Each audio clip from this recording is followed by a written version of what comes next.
I'm Richard Clarke. Ramana Maharshi's teachings are deep and profound. Listen each day to deepen your practice. Welcome. I'm reviewing and commenting on the book Talks with Sri Ramana Maharshi. Today is from Talk 487, Part 5. Questioner.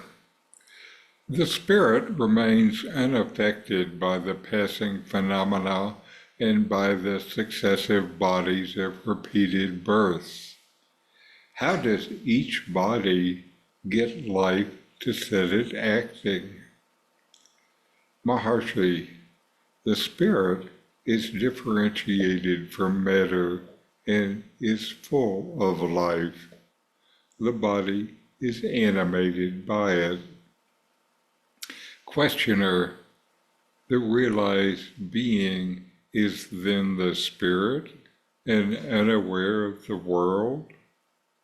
Maharshi, he sees the world, but not as separate from the self. Questioner, if the world is full of pain, why should he continue the world idea? Maharshi, does the realized tell you that the world is full of pain?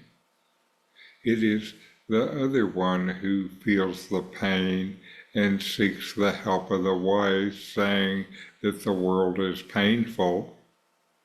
Then the wise one explains from his experience that if one withdraws within the self, there is an end of pain. The pain is felt so long as the object is different from oneself. But when the self is found to be an undivided whole, who and what is there to feel? The realized mind is the Holy Spirit, and the other mind is the home of the devil.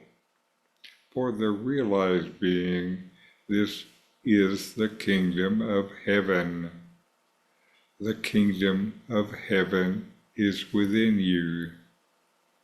That kingdom is here and now. In this dialogue, the questioner is exploring the nature of the body, life, and suffering, while seeking clarification on the state of a realized being. The first question is about how each body gets life, especially the spirit or self remains unaffected by the cycles of birth and death. Sri Ramana Maharshi responds by explaining that the self is the source of consciousness and animates the body. The body itself is inert without this enlivening force, which is beyond the physical form. The questioner then asks if a realized body who has identified with the self becomes unaware of the world. Ramana clarifies that the realized being still perceives the world, but does not see it as separate from the self. This distinction is essential. While an ordinary person sees themselves as a separate entity experiencing the world, the realized one experiences everything as a manifestation of the same undivided self. There is no separation between the observer and what is observed. Next, the questioner brings up the problem of pain in the world, wondering why a realized being would continue to have a sense of the world if it's full of suffering.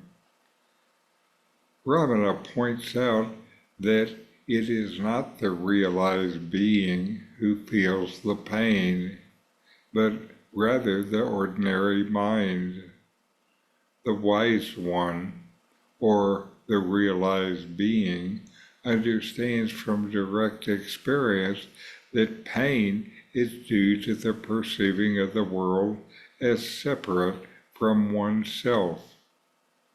When the world is seen as an extension of this self, the pain disappears because the sense of division is gone.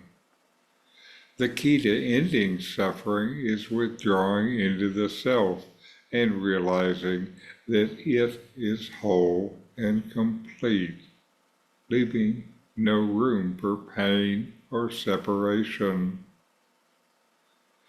When Ramana was operated on without anesthetic, a devotee asked, "Didn't that hurt?" Ramana responded, "The body had pain. Am I the body?" Finally, Ramana Maharshi uses a powerful metaphor contrasting the ordinary mind, which he calls the home of the devil, with the realized mind, which is the Holy Spirit.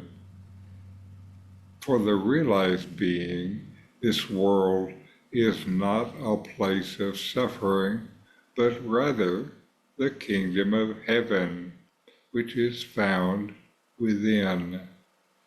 He emphasizes that this kingdom of heaven is not a distant place, but something accessible here and now through self-realization.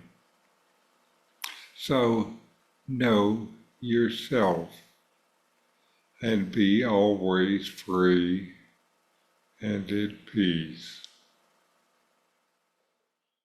In 40 verses on reality, Ramana Maharshi explains the nature of the self, the ultimate reality, and self-inquiry. My new book, with my comments and inquiry questions, opens these teachings up and brings them into your practice and experience. Available now from Amazon. Link in the video description. These videos bring Ramana's teachings into your direct experience. Click subscribe to see more. Click thumbs up to like, and send questions and start a dialogue with a comment.